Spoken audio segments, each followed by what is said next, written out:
કેશોદના સિલોદર ગામે ખારાપાટ વાડી વિસ્તારમાં ચડી આવતા દીપડાએ એક વાડી માલિકના પાલતુ કૂતરાનું મારણ કરતા ખેડૂતે પરિવારનો એક સભ્ય ખોઈ નાખ્યાનું દુઃખ વ્યક્ત કર્યું હતું।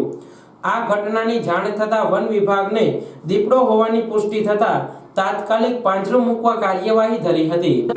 આ ઘટના અંગે મળતી વિગત મુજબ સિલોદર ખારાપાટ વિસ્તારમાં વાડી ધરાવતા ગડુરભાઈ પરબતભાઈ જાદવે વાડીની રખેવાળી માટે 40,000ની કિંમતનો જર્મન શેફર્ડ કૂતરો ખરીદ્યો હતો, જેને વહેલી સવારે ડેલો ખુલ્લો મૂકતા બહાર નીકળતા જ દીપડાનો શિકાર થયો હતો।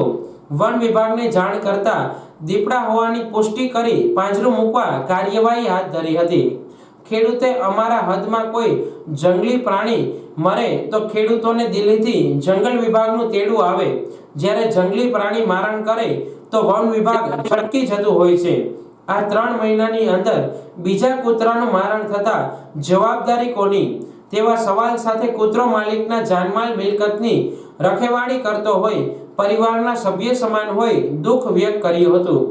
જો કે વન વિભાગે તાબડતોબ કાર્યવાહી કરી પાંજરું મૂકી દીધું હતું, જ્યારે અગાઉ વન વિભાગની કાર્યવાહીમાં દીપડો પકડાઈ ચૂક્યો હોય છતાં ફરી ઘટના બનતા ખેડૂતો હવે પછી દીપડો ઝડપાય તો તેને દૂર ખસેડવા માંગ કરી હતી।